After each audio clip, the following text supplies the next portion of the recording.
Where we stopped last week. Last week, we began to speak about, in the context of apologetics, responding to the questions people have. और पिछली बार जहां हम रुके थे वहीं से हम शुरू करेंगे। और जहां हमने रोका था वो था कि कैसे लोगों को भ्रांतियां हैं उसके अनुसार हम कैसे डील कर सकते हैं। We are called to defend our faith in Christ, not defend Christ when people ask us questions. और जब हमारे को अपने विश्वास को की रखवाली करना है, ना कि हमें प्रभु यीशु मसीह की रखवाली करना है। We spoke about how not to get distracted from the main theme of the gospel by the questions that people put to us. और जब लोग हमसे ऐसे सवाल रखते हैं तो हमें जो सुसमाचार की मुख्य जो उसकी शिक्षा है उससे हट करके हमें लोगों से बातचीत नहीं करना है। We should avoid quarreling. हमें लोगों से झगड़ना नहीं है। We should avoid evasiveness when people come and take us away from the theme. Evasiveness we have to avoid. और लोगों के Evasiveness is being distracted from the main focus of the और gospel. मुख्य प्रभु की शिक्षा, प्रभु की जो सुसमाचार की शिक्षा है उससे भटक कर हमें उनसे बात नहीं करना है। Sometimes when people put questions to us, they are designed by the devil to draw us away from the message of the cross. और कई बार जब हमारे को लोग हमसे सवाल पूछते हैं तो वो शैतान की ओर से प्रोत्साहन या उत्तेजना पाकर पूछते हैं ताकि वो हमें सुसमाचार से भटकाकर कुछ और कहीं और हमारे दिमाग को ले जाए। These two things we spoke about last Wednesday. तो पिछले बुधवार के दिन हमने इन दो बातों के ऊपर चर्चा किया। And today I'm going to speak on the third thing, which is basically avoiding philosophy. और आज हम जो तीसरी बात हम जो शुरू करने जा रहे हैं वो है तत्व ज्ञान, या हम ये कह सकते हैं दार्शनिकता के ऊपर हम चर्चा करेंगे।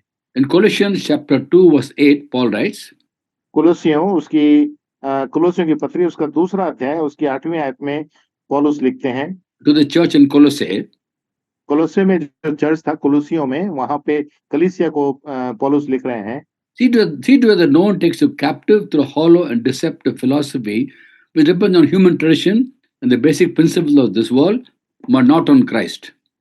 पौलुस ऐसा लिखते हैं, चौकस रहो कि कोई तुम्हें उस तत्व ज्ञान और व्यर्थ धोखे के द्वारा अहेर न कर ले जो मनुष्यों की परंपराई मत और संसार की आदि शिक्षा के अनुसार है, पर मसीह के अनुसार नहीं है। So you have to understand the church in Colossae, for example. और हमें कुलुसियों में जो उस समय में कलीसिया थी, हमें उसको समझना पड़ेगा। The nature of that church. उस कलीसिया के स्वभाव को समझना पड़ेगा। Like in those regions, there were Jews and Gentiles, Jewish Christians, Gentile Christians. और उस समय में वहां पर यहूदी मसीही लोग भी थे, यहूदी गैर यहूदी भी थे, और गैर यहूदी मसीही लोग भी थे। And Gentile Christians were basically Greek Christians from a Greek background. और जो गैर यहूदी मसीही लोग थे वो लोग यूनानी लोग थे, अपने पृष्ठभूमि से, यूनानी पृष्ठभूमि से थे।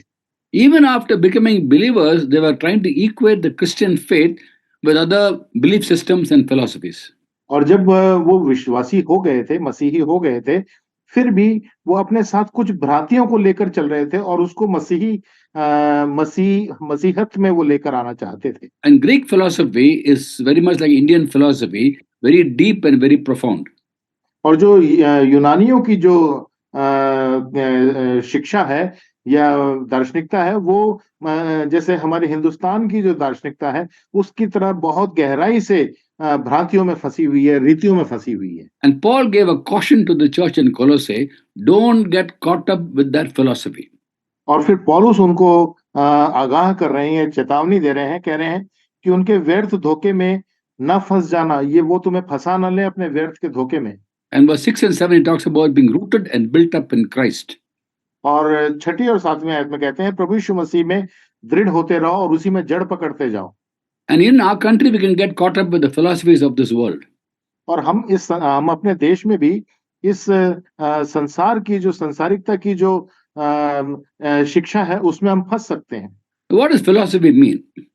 अब हम देखेंगे कि इस दार्शनिकता या तत्व ज्ञान का अर्थ क्या है। In the English word philosophy, there are two Greek words, phileo and sophia. और जो अंग्रेजी का जो शब्द है फिलोसफी, उसमें फिलियो और सोफिया दो शब्दों को यूनानी शब्द में दो शब्दों को जोड़कर ये बना है। It's a combination of two words, phileo and sophia.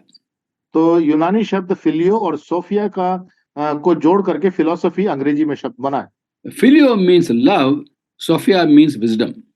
और फिलियो का मतलब है प्रेम और सोफिया का मतलब है बुद्धिमानी, बुद्धि। And philosophy is the love of wisdom. और जो फिलोसफी यानी दार्शनिकता जो शब्द है उसका मतलब है प्रेम और बुद्धिमानी के साथ प्रेम।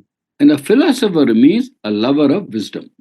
और जो एक दार्शनिक व्यक्ति होता है वो बुद्धि का प्रेमी होता है। Well, the question is, there are two kinds of wisdom. Which wisdom do you love? अब ये है, सवाल ये है कि दो तरह की बुद्धि होती है, कौन सी बुद्धि आप चाहते हैं? Wisdom of this world and wisdom from God.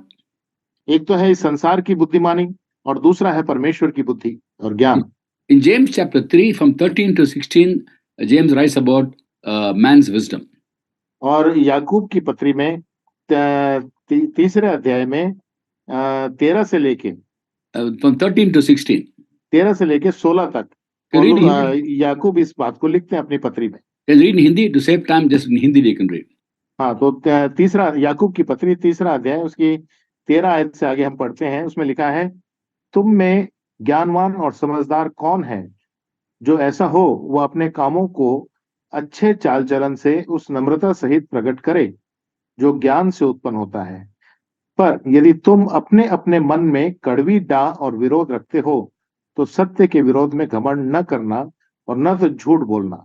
यह ज्ञान नहीं जो ऊपर से उतरता है, वरन संसारिक और शारीरिक और शैतानी है।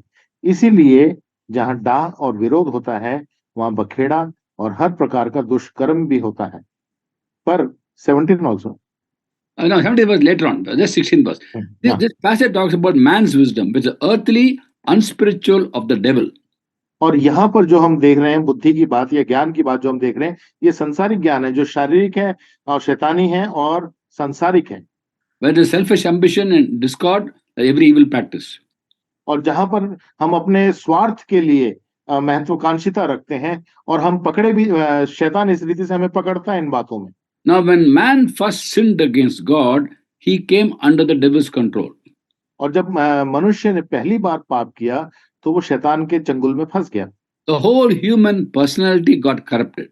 और पूरा जो मनुष्य समाज है वो पूरा का पूरा पापमय हो गया। The body got corrupted, it became prone to sin and sickness and disease and death. और The और spirit हमारा got corrupted, cut off from God, and the mind got corrupted.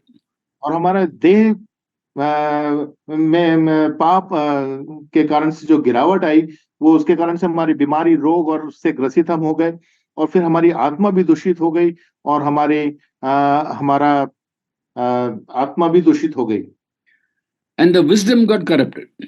और हमारी बुद्धि भी दूषित हो गई। Now, wisdom is an application of knowledge. Whatever we know, we apply it in our lives. That is wisdom. और ज्ञान या बुद्धि का अर्थ यह है जो कुछ हम जानते हैं उसको हम अपने जीवन में कैसे लागू करते हैं, यही बुद्धिमानी है। So, philosophy is love of wisdom. But if you love the wisdom of this world, then we are actually in a corrupt world and the wisdom is corrupted. और जब हम दार्शनिकता का अर्थ है कि बुद्धिमानी के साथ प्रेम या बुद्धि से प्रेम, लेकिन जब हम इस संसार की बुद्धि के अनुसार चलते हैं तो हम सारी चीजें हमारे जीवन में दूषित हो जाती हैं या पापमय हो जाती हैं। Now, if you look at James chapter 3, verse 17, it talks about God's wisdom. और याकूब के तीसरे अध्याय की 17वीं आयत में जब हम पढ़ते हैं तो वो परमेश्वर की बुद्धि या ज्ञान को प्रकट कर रहे हैं। But the wisdom और that जो comes from ज्ञान heaven, the wisdom that comes from heaven, first of all, pure, peaceable, considerate, submissive, full of mercy and good fruits, impartial and sincere. तो वो लिखते हैं ऐसा, पर जो ज्ञान ऊपर से आता है पहले तो वो पवित्र होता है, मिलनसार होता है, कोमल होता है, मृदु भाव का होता है, दया का होता है और अच्छे अच्छे फलों से लदा हुआ और पक्षपात और कपट से रहित होता है। And all these qualities summed up in the person of Christ, who is for us wisdom from God. और ये जितनी भी हमने विशेषताएं पढ़ी ये सब हमारे प्रभु यीशु मसीह में उपलब्ध थी या प्रचुर मात्रा में थी और यही परमेश्वर की बुद्धि है जो प्रभु यीशु मसीह के द्वारा से प्रकट होती है।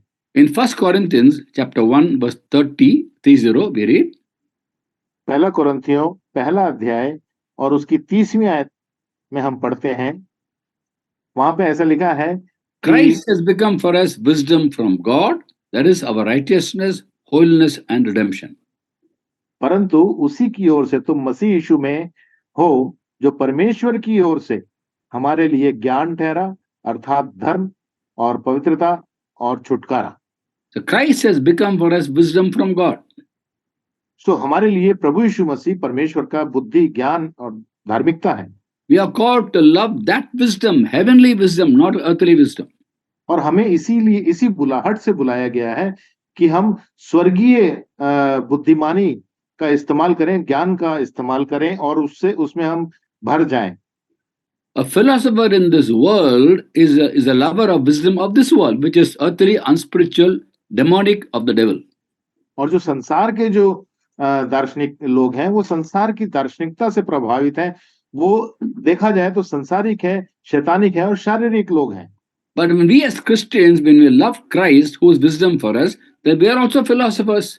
We also love philosophy, we also love wisdom, but this wisdom is heavenly wisdom, God's wisdom.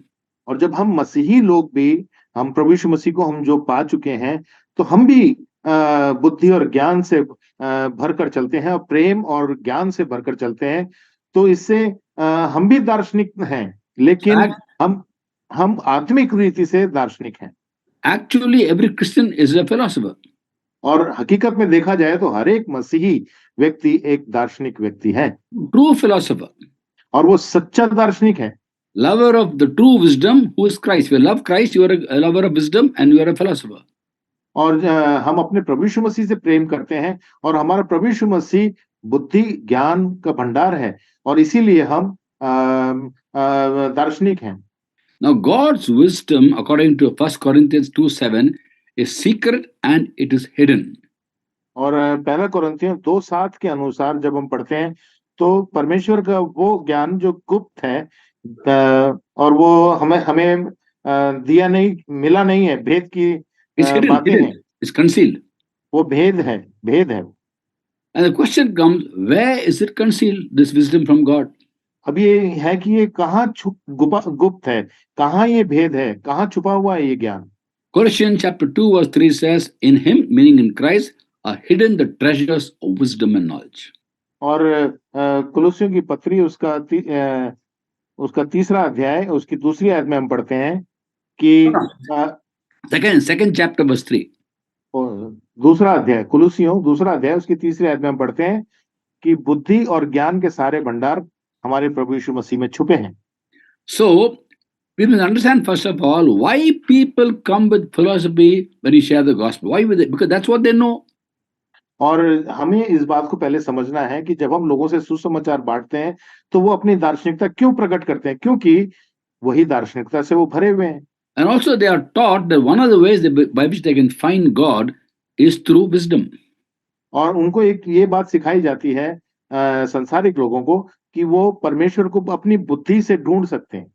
In our country, people try to find different ways of achieving truth, achieving knowledge of God. हमारे देश में भी ऐसे बहुत सारे लोग हैं जो सच्चाई को और परमेश्वर को बुद्धि से या ज्ञान से ढूंढने की बात सोचते हैं। For ages they've been trying these various methods of trying to find God. और बहुत सदियों से वो इस बात में के प्रयास में लगे हैं कि वो परमेश्वर को अपने बुद्धि ज्ञान से ढूंढ लें। They don't know God, they want to search out for God and they try to find God and achieve God. और वो परमेश्वर को तो जानते नहीं, लेकिन वो परमेश्वर को ढूंढना बुद्धि से उसका खोज में लगे हैं। And they try different methods, different ways by which they can find God. वो अलग-अलग तरीकों से वो परमेश्वर को खोज रहे हैं। And there are 5 different ways or mark by which they can try to find God. और जैसा हम देखते हैं कि वो 5 अलग-अलग मार्गों के द्वारा से परमेश्वर को खोजने की उन्होंने एक युक्ति बनाई है। कर्म मार्ग, पहला है कर्म मार्ग, भक्ति मार्ग, दूसरा भक्ति मार्ग, ज्ञान मार्ग, फिर ज्ञान मार्ग, ध्यान मार्ग, ज्ञान मार्ग and संन्यास मार्ग. और फिर संन्यास का मार्ग। Now, one of the most popular things in our country today is karma marg and bhakti marg. और आज के समय में जो सबसे ज्यादा प्रख्यात है वो है भक्ति मार्ग, कर्म मार्ग और भक्ति मार्ग। So when they think by doing good works they can achieve salvation. द्वारा से उद्धार पा सकते हैं। Then other people would say, I don't do karma, I do bhakti. I'm devoted to my God. और कुछ लोग कहते हैं मैं कर्म नहीं करता लेकिन मैं भक्ति करता हूँ, मैं अपने ईश्वर को की भक्ति में लीन रहता हूँ। But they have no assurance of the salvation. लेकिन उनको अपने उद्धार का कोई ऐसा उनको अनुभव नहीं होता। Now that this basically folk Hinduism, where they do bhakti and they do karma.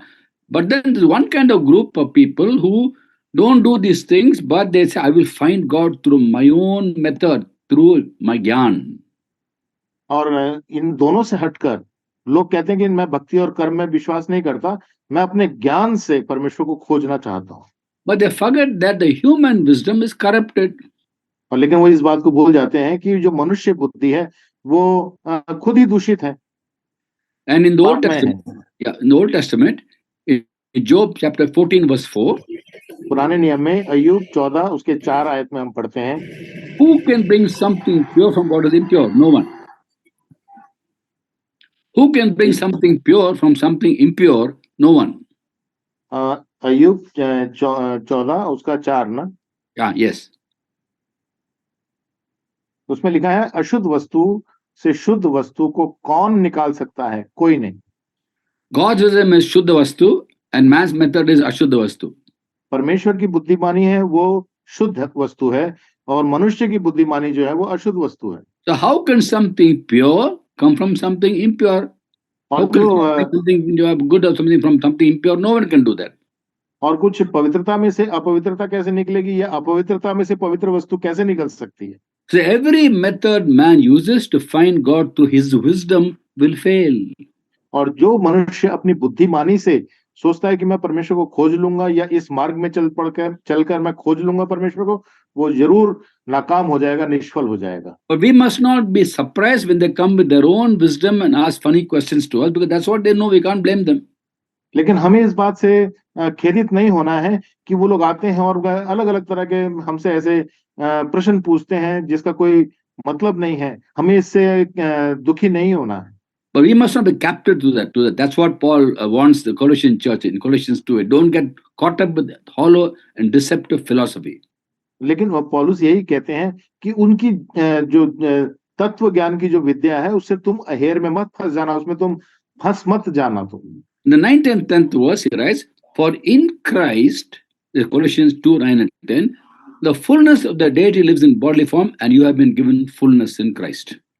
और कुलुस्सियों की पत्री उसका दूसरा अध्याय उसकी 9 और 10 आयत में वो ऐसा लिखते हैं कि क्योंकि उसमें ईश्वरत्व की सारी परिपूर्णता सदैव वास करती है और तुम उसी में भरपूर हो गए हो जो सारी प्रधानता और अधिकार का शिरोमणि है।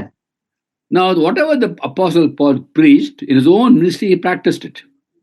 और पौलुस जो कुछ भी प्रचार करते थे वो अपने जीवन में उन्हीं बातों को प्रयोग भी करते थे। He was primarily an evangelist to Gentiles. और वो अगर हम देखें तो मुख्य तौर पर वो अन्य जातियों के बीच में सुसमाचार प्रचारक थे। And he faced so many people who had philosophies, earthly philosophies, and see how he responded to that. और उन्होंने सांसारिक दार्शनिक लोगों को बहुतायत से सामना किया था और वो जानते थे कि उनका सामना कैसे करना, उनको कैसे प्रत्युत्तर करना है। Now, between Peter and Paul, Peter is called to minister to the Jews and Paul to the Gentiles. और पतरस की सेवकाई और इसकी पौलुस की सेवकाई में यही भेद अंतर है कि पतरस को बुलाया गया था यहूदियों के बीच में सेवा करने के सुसमाचार प्रचार करने के लिए और पौलुस को बुलाया गया था अन्य जातियों के बीच में।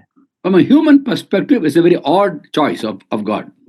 और ये अगर हम मानुषिक रीति से सोचें तो ये परमेश्वर का हमें ऐसा लगेगा ये बड़ा विचित्र उनका चुनाव था। Because Paul was very, very knowledgeable in the Old Testament law. और पौलुस जो था वो तो पुराने नियम का ज्ञाता था। He was taught by Gamaliel. He knew the Old Testament law very well. और वो गमलीएल के द्वारा से सिखाया गया था। वो गमलीएल उसका शिक्षक था और जो पुराने नियम को पूरी रीति से जानता था। Peter did not know the Old Testament law as well as Paul. और पतरस को उतना ज्ञान नहीं था वह पुराने नियम के बारे में जितना पौलुस को था। Both were Jews, but Paul was much more knowledgeable than Peter in the Old Testament law. दोनों यहूदी थे लेकिन पौलुस के पास जो पुराने नियम का ज्ञान था उतना पतरस के पास नहीं था। There are two groups of people, Jews and Gentiles. और हम देखते हैं दो तरह के समुदाय को, एक यहूदी है, दूसरा यूनानी है। If you are the chairman of the committee for evangelism in the original church, whom would you send to which group? Pardon me?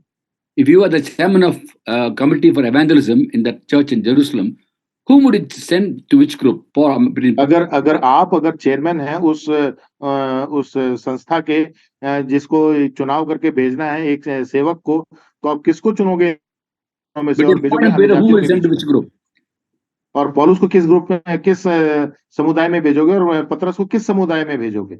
We'll send Paul to the Jews because he knows the Old Testament very well.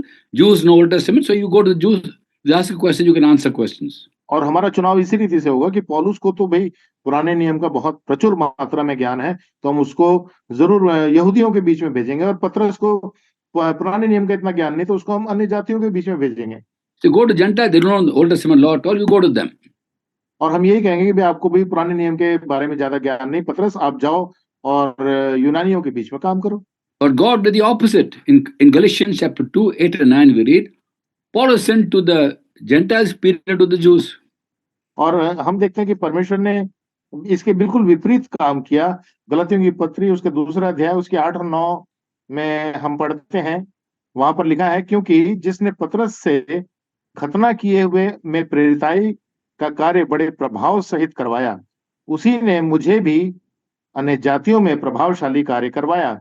और जब उन्होंने उस अनुग्रह को जो मुझे मिला था जान लिया, तो याकूब और कैफा और यूहन्ना ने, जो कलीसिया के खंबे समझे जाते थे, मुझको और बरनबास को दाहिना हाथ देकर संग कर लिया, और हमें अन्य जातियों के पास जाएं और खतना किए हुओं के पास भेजा।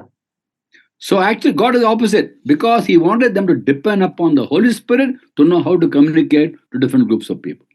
और परमेश्वर का काम विपरीत तरीके से होता है कि अन्य जातियों के बीच में उन्होंने पौलुस को भेजा, और पतरस को उन्होंने यहूदियों के बीच में भेजा। So Paul learned from on-the-job experience how to communicate gospel to the Gentiles who had philosophy as their basis. और जब पौलुस उनके बीच में काम कर रहा था, तो उस कार्य के दौरान उसने अपने प्रभु की ओर से अनुभव से सीखा कि कैसे अन्य जातियों की दार्शनिकता का सामना करना है, कैसे उनका प्रत्युत्तर देना है। He knew that worldly wisdom is demonic, and that's what people know. They'll come with worldly wisdom. God's wisdom is in Christ, so he preached Christ. और उसने ये जान लिया कि जो संसारिक शिक्षा है वो शैतानिक है, संसारिक है और शारीरिक है, लेकिन जो प्रभु यीशु मसीह के द्वारा से जो शिक्षा आती है वो आत्मिक है और स्वर्गीय है, और उसने इसको जान लिया और उसने प्रचार वैसे किया।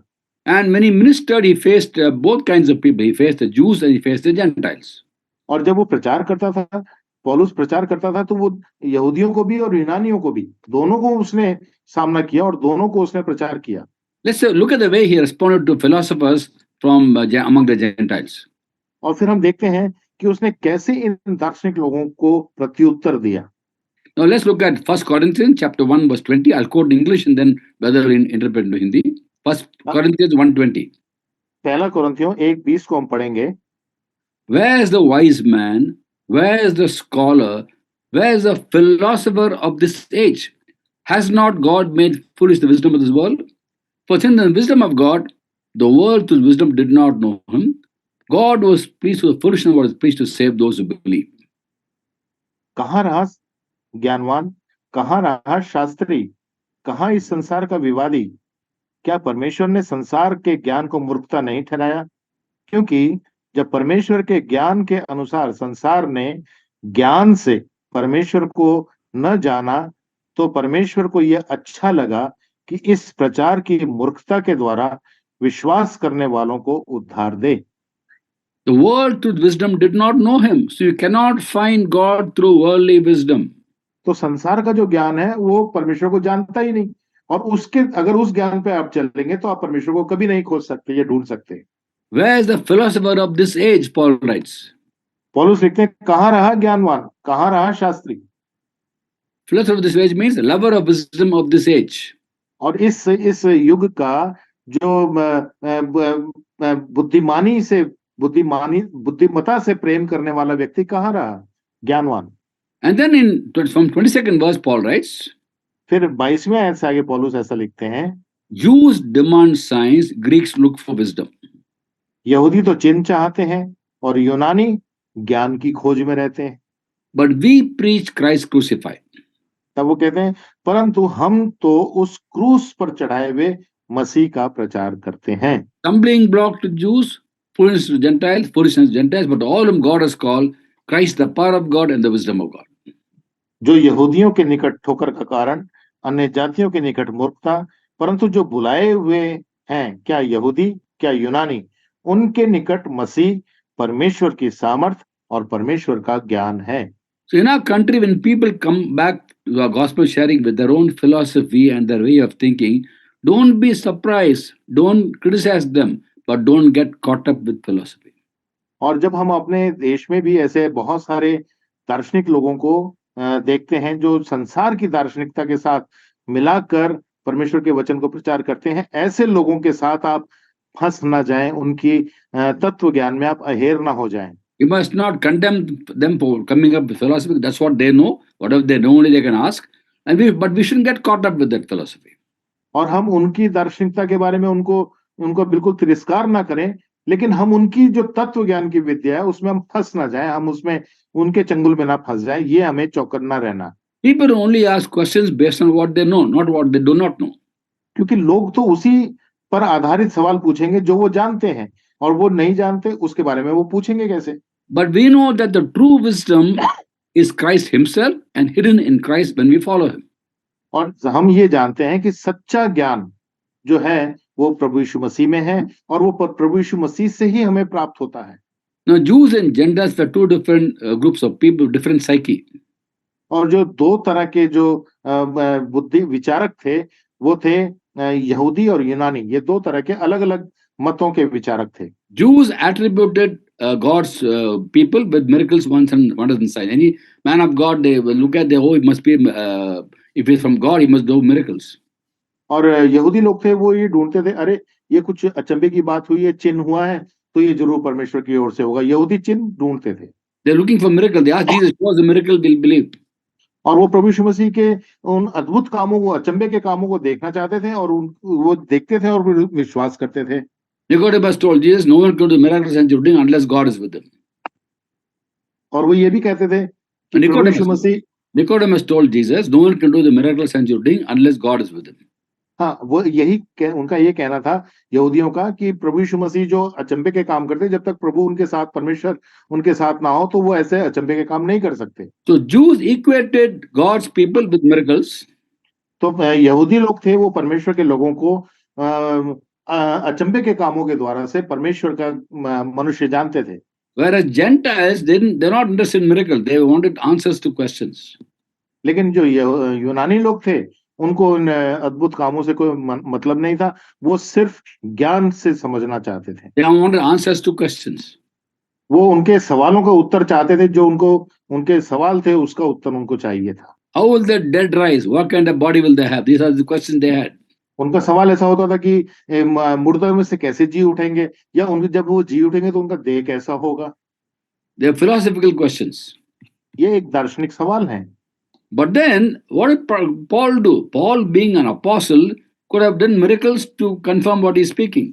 लेकिन जो पौलुस हैं, वो तो प्रेरित थे, और प्रेरित होने के कारण वो बहुत सारे अद्भुत चिन्हों को प्रकट कर सकते थे। Just to please the Jews, he could ask God to do miracles. और वो यहूदियों के बीच में प्रचार करने के लिए परमेश्वर से कह सकते थे कि हे प्रभु, इनके बीच में अद्भुत चिन्ह दिखाइए। A learned man, so he could answer questions based on what God told him. But he didn't do that. He preached Christ crucified. He preached the cross. The cross is the power of God. और वो बहुत ज्ञानी व्यक्ति थे, और वो बुद्धिमानी से भी प्रचार कर सकते थे, लेकिन उन्होंने ऐसा कुछ नहीं किया। उन्होंने प्रभु यीशु मसीह, जो क्रूस पर चढ़ाए हुए प्रभु यीशु मसीह का ही प्रचार किया। It's a very big lesson for us living in India, because we face the same kind of people the Apostle Paul faced when it came to Gentiles. और आज हम जब भारतवर्ष में रहते हैं, तो हमारे लिए भी ऐसा ही बहुत सारी चुनौतियों का सामना हम कर सकते हैं। इसलिए हम पौलुस के समान क्रूस पर चढ़ाए हुए प्रभु यीशु मसीह का प्रचार करें। Rich in philosophy, rich in tradition, rich in culture, but misguided. वो यहाँ जो वो लोग बहुत ही दार्शनिक लोग हैं, उनके पास बहुत सारे रीति रिवाज हैं, बहुत कुछ है उनके पास, ज्ञान है, सब कुछ है, लेकिन वो प्रभु के ज्ञान से भटके हुए हैं। Now, as we talk about Christ, we also need wisdom of God to communicate the gospel. The gospel has to be communicated with the love of God and the wisdom of God. और जब हमें प्रभु यीशु मसीह के सुसमाचार का प्रचार करना है, तो सबसे पहले हमें परमेश्वर की बुद्धि और परमेश्वर के प्रेम के द्वारा सुसमाचार का प्रचार करना है। The Apostle Paul spoke about the ministry of evangelism to the Colossians. Again. पौलुस ने कुलुसियों के बीच में जो सुसमाचार प्रचारक की के तरीकों को प्रकट किया। In Colossians 1:28, he writes, कुलुसियों 1:28 में वो ऐसा लिखते हैं, we proclaim him, admonishing and teaching everyone with all wisdom. वो ये कहते हैं कि हम सारे ज्ञान से हर एक मनुष्य को सिखाते हैं कि हम हर एक व्यक्ति को मसीह में सिद्ध करके उपस्थित करें। So that in the context of sharing the gospel, we proclaim the gospel, proclaim him, admonishing and teaching everyone with all wisdom. तो जिसका हम प्रचार करके हम हर एक मनुष्य को जता देते हैं कि सारे संसार सारे ज्ञान से हर एक मनुष्य को सिखाते हैं कि हम हर एक व्यक्ति को मसीह में सिद्ध करके उपस्थित करें। So preaching or proclamation should be done by the wisdom of God. और परमेश्वर के प्रचार, वचन का प्रचार या सुसमाचार का प्रचार या परमेश्वर के वचन को जता देना परमेश्वर के ज्ञान से, प्रेम से वशीभूत होना चाहिए। Teaching also has to be done by the wisdom of God. और जो हमें सिखाना भी है वो भी परमेश्वर के ज्ञान से होना चाहिए।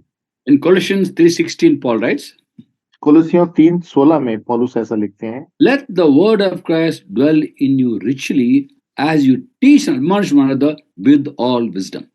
मसीह के वचन को अपने हृदय में अधिकाई से बसने दो और सिद्ध ज्ञान सहित एक दूसरे को सिखाओ और चिताओ और अपने अपने मन में अनुग्रह के साथ परमेश्वर के लिए भजन और स्तुति गान और आत्मिक गीत गाओ। सिद्ध ज्ञान, pure wisdom, godly wisdom, holy wisdom. सो परमेश्वर की ओर से मिलने वाली बुद्धि जो सिद्ध ज्ञान है उसी के द्वारा। Now, it's important for us to understand that gospel has to be shared in the love of God, with the wisdom of God and the power of God. सो हमें इस बात को समझना है कि जब हम सुसमाचार प्रचार करते हैं तो परमेश्वर का प्रेम से हम प्रचार करें, परमेश्वर के ज्ञान से हम प्रचार करें और परमेश्वर की बुद्धि के द्वारा हम इसका प्रचार करें। When they are seeking their own wisdom and hoping to find God, when they share the gospel wisdom of God, they will recognize God's wisdom through us. और जब वो लोग अपने संसारिक बुद्धि के द्वारा से परमेश्वर को खोज रहे हैं तो वो हमारे इस द्वारा से, परमेश्वर के ज्ञान के द्वारा से वो बुद्धिमानी पाएंगे और वो वचन को समझ पाएंगे, प्रचार को। God give them understanding to know that in Christ is the wisdom they are seeking. और फिर वो इस बात को समझ पाएंगे कि प्रभु यीशु मसीह के अंदर या प्रभु यीशु मसीह में जो बुद्धि और ज्ञान का भंडार है उसी के द्वारा वो परमेश्वर को पहचान सकते We हैं। never compromise the truth when we share the gospel. और जब हम सुसमाचार प्रचार करते हैं तो सच्चाई से, सत्य से हम कभी ना भटक कर बोले। But this truth has to be shared with the love of God. और ये जो सच्चाई है ये परमेश्वर के प्रेम से हमें प्रकट करना है। Colossians 4:15 says, Ephesians 4:15 says, speaking the truth in love will grow up in the head that is Christ. और इफिसियों 4 और 15 में ऐसा लिखा है, वरन प्रेम में सच्चाई से चलते हुए सब बातों में उसमें जो सिर है अर्थात मसीह में बढ़ते जाएं। Now, the temptation to talk philosophy is because we would like to show them that we know a lot. और कई बार जब हमारे सामने दार्शनिक लोगों के सवाल होते हैं तो हम उनका तुरंत वैसे ही प्रत्युत्तर देते हैं, ये जताने के लिए कि हम बहुत जानते हैं। It's not about us, it's about Christ. So don't try to focus your own wisdom upon them. Simply share the truth in the love, and God will make them recognize that they need Jesus, and in Jesus there is both wisdom and power. तो हमें इस बात को अच्छे से ध्यान रखना है कि मैं अपने बारे में प्रचार नहीं कर रहा हूं, मैं प्रभु यीशु मसीह के बारे में प्रचार कर रहा हूं। इसलिए प्रभु यीशु मसीह के प्रेम, अधीनता में और प्रभु यीशु मसीह के बुद्धि और ज्ञान में हमें उसको मसीह के बारे में समझाना है। We preach Christ. We don't preach any church. We don't preach a philosophy. We don't preach a denomination. We preach Christ. हम प्रभु यीशु मसीह का प्रचार करते हैं, हम किसी कलीसिया का या किसी संस्था का प्रचार नहीं करते हैं। And as we share the truth, lift up Jesus, God will draw people to Jesus. और जब हम प्रभु यीशु मसीह को ऊंचा उठाने के लिए हम लोगों को शुभ संदेश देते हैं, तो परमेश्वर अपने आप उन लोगों को अपनी ओर खींचते हैं और आकर्षित करते हैं। In John 12:32, Jesus says, when I am lifted up, I will draw people to myself. और यूहन्ना 12 और उसके 36 32, 36 12 verse 32. 32 में हम ऐसा पढ़ते हैं, प्रभु यीशु मसीह कहते हैं, जब मैं ऊंचे पर चढ़ाया जाऊंगा तो मैं सबको अपने पास खींच लूंगा। So we're called to lift up Christ, glorify Him, and then see for ourselves how God draws people to Jesus. तो जब हम प्रभु यीशु मसीह को ऊंचे पर उठाते हैं, तो हम देखेंगे खुद अपनी आंखों से कैसे प्रभु यीशु मसीह लोगों को अपनी ओर खींच लेंगे या आकर्षित करेंगे। May God give us the wisdom not to get caught up with philosophy, but to preach Christ and preach Christ with the love of God. सो प्रभु हमें बुद्धि दे ताकि हम संसार की दार्शनिकता के आधार पर आधारित प्रचार ना करें, वरन प्रभु यीशु मसीह की बुद्धि, ज्ञान और समझ से हम प्रभु यीशु मसीह के प्रेम के द्वारा से प्रभु को प्रचार करें। May God bless each one of us. प्रभु हम में से हर एक को आशीष दे, अनुग्रह दे।